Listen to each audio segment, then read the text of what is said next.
Están con nosotros Indira Wilca, virtual congresista del Frente Amplio, y Roberto Vieira, también congresista prácticamente electo de Peruanos por el Cambio. Felicitaciones y bienvenidos. Muchas gracias a ambos. Muchas gracias, Nicolás, por la invitación. Indira, inevitablemente ustedes se han convertido en protagonistas también de la segunda vuelta. Son, según todos los indicios, la fuerza política que tendrá la segunda bancada más numerosa en el Congreso. La posición que ustedes tomen en esta segunda vuelta va a ser decisiva. Yo entrevisté extensamente el domingo a Verónica Mendoza, que no me terminaba, o sea, me decía que iban a hacer campaña contra el fujimorismo, pero no terminaba diciendo que eso significaba votar por Pedro Pablo Kuczynski. ¿Qué van a hacer ustedes en esta segunda vuelta? Mira, yo además comparto lo dicho por Verónica. Nosotros todavía tenemos un proceso de toma de decisiones que dar a nivel del Frente Amplio, que es un proceso que se va a dar con nuestras bases también. Y por ese lado creo que es correcto lo que ella ha planteado, ¿no? Nuestra primera posición evidentemente es claramente contra el fujimorismo, porque nosotros identificamos el fujimorismo como el mayor riesgo en el gobierno, ¿no? Y sin duda lo que implica detalles sobre si definiremos orientar el voto o no en algún sentido, eso será tomado como una decisión colectiva con nuestras bases, ¿no? Eso es algo que nosotros estamos... O sea, ¿van a hacer en algún momento un plenario, un congreso del Frente Amplio para tomar una decisión? Vamos a iniciar además este proceso de consulta y de discusión justamente este fin de semana, que tenemos ya un Consejo Nacional del Frente Amplio. Se ha convocado a los representantes de diversas regiones y los congresistas electos, ¿no? Entonces eso ya está en camino de discutirse. Pero acá está Roberto Vieira para convencerte de que lo mejor es la mejor manera de expresar este temor al fujimorismo, votar por PPK, ¿o no? Sí, por supuesto que sí, porque el fujimorismo tiene mayoría en el Congreso. Y si tiene ya el presidente del Congreso, seguro va a ser Kenji Fujimori, es el hombre más votado, es el congresista más votado, y sería pues peligroso, digamos, no habría mucho equilibrio si Keiko sería la presidenta. Entonces yo creo que el pueblo peruano va a ser sabio y va a elegir a Pedro Pablo para tener un equilibrio de poderes que sería lo mejor para el país. Ahora, con el tema de Frente Amplio, yo creo que hay muchas coincidencias, principalmente la lucha contra la corrupción, que creo que es una bandera de ambos grupos. El respeto al medio ambiente, queremos un crecimiento con desarrollo, nosotros vamos a apoyar lo que es el agua, el desagüe, la titulación y bueno, generar todo lo positivo para el país, y yo creo que tenemos muchas coincidencias más que diferencias con Frente Amplio. Ahora, sin embargo, Keiko Fujimori lo que está diciendo es que la juzgan por los actos de su padre y no por lo que es su propia trayectoria o las propuestas que ella está haciendo. Que por qué no se discute eso, es decir, por qué no se aterriza y está promoviendo encuentros. Por ejemplo, ¿ustedes aceptarían un encuentro con Keiko Fujimori? No, nosotros no creo que requeriríamos un encuentro con ella. Lo que sí quisiéramos es que termine de exponer sus propuestas a la gente, o sea, algo que creo que vale igual para el caso del partido del señor Kuczynski, es que los votos, digamos, esta elección se va a ganar en la cancha, ¿no? Entonces, me parece importante que haya un espacio de diálogo, un momento de diálogo con las fuerzas políticas, pero quienes necesitan escuchar las propuestas y convencerse de cuál es realmente aquella por la que van a optar y la que les parece la más viable, la más adecuada para el país, es la gente, es la ciudadanía. Entonces, a esa ciudadanía creo que es la que hay que plantearle propuestas claras, además compromisos claros, ¿no? Yo creo que ya hemos tenido una primera etapa de campaña en la que se ha conocido los planes de gobierno, y lo que falta ahora es en realidad precisar, o sea, qué realmente hace distinto cada una de las propuestas y por qué la gente tendría que optar por ellas. Yo creo que los votos tienen que ganar. Claro, pero porque en la campaña ustedes han dicho que entre Pedro Pablo Kuczynski y Keiko Fujimori mayores diferencias no encontraban. Y no solamente nosotros, yo creo que más bien los propios voceros de PPK y del fujimorismo durante la primera vuelta se empeñaron más bien en resaltar las similitudes de ellos mismos en relación a la defensa del modelo y en la contraposición más bien a las alternativas de cambio que en ese momento existían. Creo que la gente identificaba, por ejemplo, el Frente Amplio como una opción clara de cambio, incluso en algunas de las propuestas de Acción Popular también se veía eso, y lo que más bien se vio durante toda la campaña, era una especie de contraposición con nosotros. Superado ese momento, yo sí creo que hace falta por eso definir más claramente, explicitar, ya no solamente planteamientos, digamos, genéricos, sino además compromisos y formas de trabajo, ¿no? Que vayan a hacer justamente la diferencia. Pero si uno retrocede en la historia, sí, perdón, Alejandro, sí, adelante, perdón, Roberto. Quería hacer una acotación con respecto a Keiko Fujimori. Es verdad, el tema no es la propuesta de Keiko, sino qué hizo Keiko durante sus 5 años de gestión como congresista.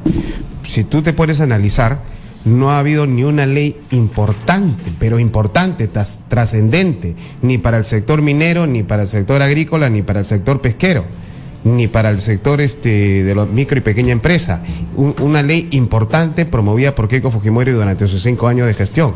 Entonces, eso obviamente no la descalifica, pero si comparamos el currículum de Pedro Pablo Kuczynski, lo exitoso que ha sido como ministro de Economía, y que dejó al país prácticamente con 10 años de piloto automático, que no lo supo aprovechar ni Alan García ni el señor Ollantumala, entonces definitivamente pues hay una comparación enorme, ¿no? Una diferencia enorme. Ahora, sin embargo, tanto la izquierda como Pedro Pablo Kuczynski han tenido sus puntos de encuentro con el fujimorismo. Es decir, cuando Fujimori se hace presidente con el voto de la izquierda. Hay ministros de izquierda durante el primer gobierno de Alberto Fujimori. Keiko lo que está enviando como mensaje ahora es algo así como que reencontrémonos, ¿no? Reencontrémonos. Pero ha dicho dos cosas que a mí me han parecido notables, que me imagino, supongo yo, parten de su propia convicción, pero que podrían acercarlo a lo que han sido las posiciones de izquierda en los debates en los últimos años. Uno es el tema del gas. Ha dicho que va a tomar la propuesta de Alfredo Barnechea de renegociar los contratos del gas. Pero lo segundo que ha dicho es que en relación al desarrollo de los proyectos mineros, la posición, ¿no?, de Fuerza Popular es que el agua tiene que ser usada para la gente, para la agricultura y luego para inversiones como la minera. Y que por lo tanto esa va a ser la prioridad de su gobierno, y eso es claramente una posición similar a la que el Frente Amplio ha venido sosteniendo estos años. Mira, sin duda, las propuestas diversas han corrido durante la primera etapa del proceso electoral, pero lo que creo que todavía está faltando es definir de qué manera esas propuestas pueden llegar a implementarse o no. Por ejemplo, ¿cuál sería el entorno, digamos, de cualquiera de los dos equipos que ahora están en carrera, para garantizar que realmente esas propuestas, que no son propuestas sencillas, que van a implicar tomar decisiones fuertes desde el gobierno, se hagan realmente concretas, ¿no? Por ejemplo, un cambio en la forma en la que se desarrolla la actividad minera actualmente implica no solamente decir vamos a priorizar, por ejemplo, el uso del agua para el desarrollo humano, sino además, por ejemplo, plantearse políticas de ordenamiento territorial para que realmente la minería deje de parecer esa actividad que se contrapone aparentemente con otras. Y en el caso también de otras propuestas que han planteado, ¿de qué manera eso va a ser viable? Claro, pero si Keiko dice sí, estoy de acuerdo con el ordenamiento territorial. Bueno, yo lo que voy es, por ejemplo, ¿a quiénes convocarían en el caso de que eso claro, claro, el ir detallando más cómo sería eso concreto, porque, por ejemplo, si yo tengo, o si Keiko tuviera en su entorno a el mismo equipo que ha tenido y los congresistas que permanentemente se han opuesto a determinadas iniciativas. Por ejemplo, yo la otra vez escuchaba también un debate en la que se insistía mucho en el que el tema de lucha contra la corrupción va a ser uno de los temas en los que podría haber coincidencias, pero yo recuerdo también que cuando empezó este Congreso nuevo y hubo un compromiso desde el gobierno Humala de, por ejemplo, aprobar la ley de imprescriptibilidad de los delitos de corrupción, quienes más bloquearon ese debate fueron justamente la bancada fujimorista, que ni siquiera era mayoría, ¿no? Tenía un grupo compacto, eso sí, pero sin ser mayoría bloqueó e impidió que eso fuera aprobado. Entonces, a mí sí me genera duda si algunas cosas que se dicen en campaña realmente van a ocurrir. Se van a cumplir luego.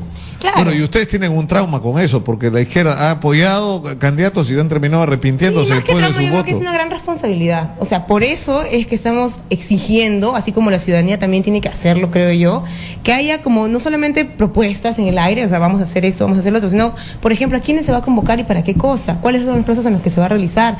¿De qué manera más se garantiza que haya ya no solamente un compromiso con partidos políticos, que a veces es muy fácil hacerlo?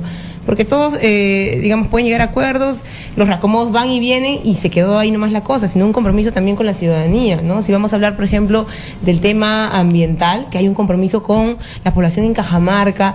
A mí sí me parece desafortunado, por ejemplo, que se diga que en el sur del país la gente ha votado por frustración y que eso es lo que expresa de alguna manera el voto por el Frente Amplio y las propuestas que hemos hecho nosotros, ¿no? O sea, yo creo que por ahí ya hay... No, pero no era la expresión, yo lo revisé. No, luego, yo también. Y no es que diga exactamente que son unos frustrados O sea, entiendo el sentido... sino en el sentido de que la gente está frustrada porque sus expectativas no han sido cumplidas, porque le han hecho promesas que nunca se llevaron a la realidad. Hay una manera... Es que algo así como diciendo, la gente está harta. Hay formas diferentes de decirlo en todo caso y de reconocer que acá el problema no es la frustración de la gente, no es el descontento de la gente, es el rol que tiene que asumir el Estado, el gobierno en este caso. Un gobierno de Pedro Pablo Kuczynski definitivamente va a garantizar un diálogo entre las comunidades, el empresario y obviamente mucha fiscalización en el tema de responsabilidad social.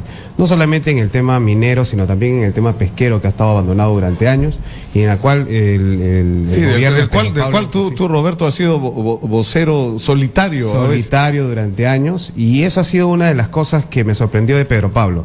Pedro Pablo, al enterarse de la crisis pesquera, al enterarse que de cada 15 kilos que comemos los peruanos al año, más de 10 kilos es importado, entonces obviamente me dijo, oye, ya no somos un país pesquero.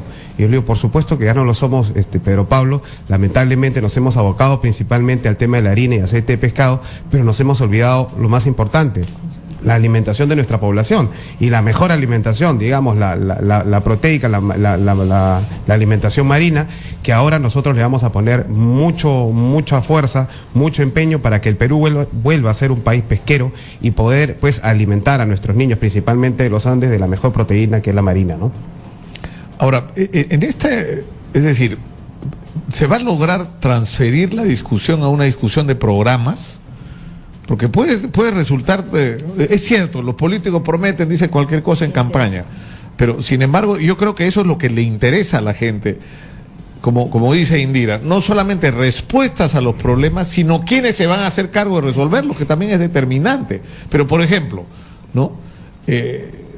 Keiko dice, vamos a enfrentar el tema de la corrupción, y una muestra de su voluntad de empujar el carro anticorrupción, ¿no? Es la presencia de Jenny Vilcatoma.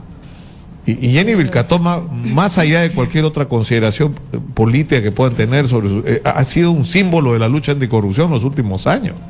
Es verdad. O sea, no es un gesto ese a tomar en cuenta. Yo te voy a decir mi opinión particular, y creo que es una opinión que compartimos en el Frente Amplio. Con el fujimorismo no hay posibilidad de tener alguna versión creíble. O sea, yo sí creo que se han encargado durante todos estos años de justamente construir un partido, un proyecto político que es la continuidad del fujimorismo de los 90. Entonces, por más que exista una figura solitaria, probablemente como la señora Vilcatoma, no creo que haya una voluntad real por ejemplo, ir buscando sanción para los delitos de corrupción que hubieran durante los 90. O sea, la propia señora Fujimori encubre a sus familiares que han sido y que tienen que ser procesados por estos delitos. Entonces, yo no creo que con el fujimorismo haya posibilidad de tener una versión creíble sobre una necesidad de luchar contra la corrupción, por más que haya figuras solitarias. Claro, pero ella no tiene que ser necesariamente responsable de la decisión de sus parientes. Definitivamente responsable. Ella tiene que responder por sus actos, que es lo que ha dicho, y ella dice, yo estuve acá, yo todo el tiempo pero me ella es sometí. una política y creo que sabe que como una lideresa, además, porque eso es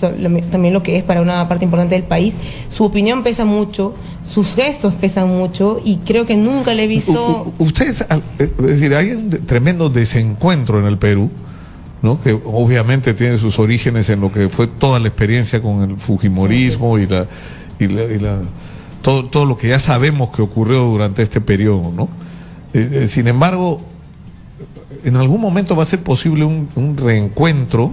O sea, no me refiero a que renuncien a puntos de vista, sino que se construya una perspectiva diferente, que no sea excluyente, porque el temor que hay, evidentemente, y cuando uno escucha algunas voces intolerantes del fujimorismo, es que una vez que estos estén en el poder, van a excluir a todo el mundo y todos los demás van a ser unos apestados. Ahora, el problema es que ellos son tratados por apestados, como apestados también por el Frente Amplio. Mira, ¿no? yo creo que sí es posible cerrar esta etapa. Nosotros lo hemos planteado, quisiéramos justamente eso, reconociendo que no queremos que vuelva a repetirse un gobierno similar al del Fujimori de los 90. Lo que hemos dicho es cerremos esta etapa. ¿Cómo queremos cerrar, por ejemplo, esta etapa? Tiene que haber un cambio de constitución que nos permita avanzar como país a un nuevo pacto. O sea, no puede ser que convivamos con una constitución que fue producto de un golpe de Estado y que fue diseñada en buena cuenta justamente para permitir el desarrollo de estas políticas de Estado que permitieron vender nuestras empresas nacionales, que permitieron además diseñar este piloto automático del que hablaba Roberto, en fin, que hicieron que el Estado relegue su rol,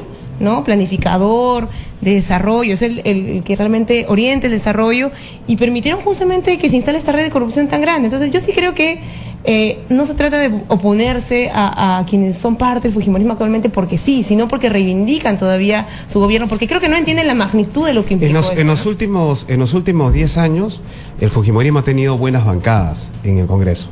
Y la verdad que su lucha contra la corrupción no ha sido la más destacada, o poco destacada realmente, porque si nos ponemos a analizar, en los últimos 10 años, el presupuesto que ha manejado el país ha sido como 350.000 millones de dólares.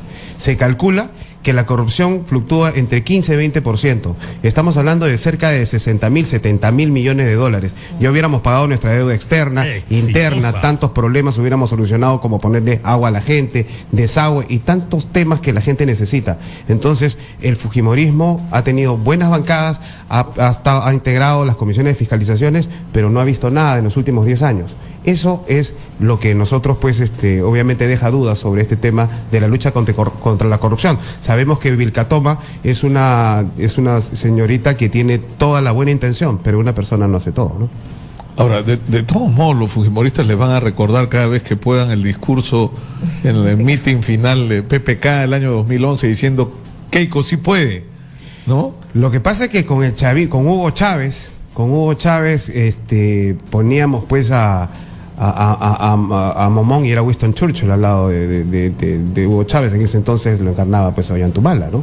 Era pues, mira cómo pero ahí estaba Verónica Mendoza. Asustaba, pero ahí estaba Verónica Mendoza. Claro, o sea, quien sea. No, yo les propongo que hagamos lo siguiente, si lo permiten. Vamos a la pausa, ya dejemos de hablar de Keiko Fujimori. Y hablemos de qué cosa va a hacer. O sea, Roberto Vieira tiene la tarea de convencer a Indira Wilca de que en la segunda vuelta voten por Pedro Pablo Kuczynski. A ver si lo logra. Vamos a invertir 10 minutos en eso tras la pausa.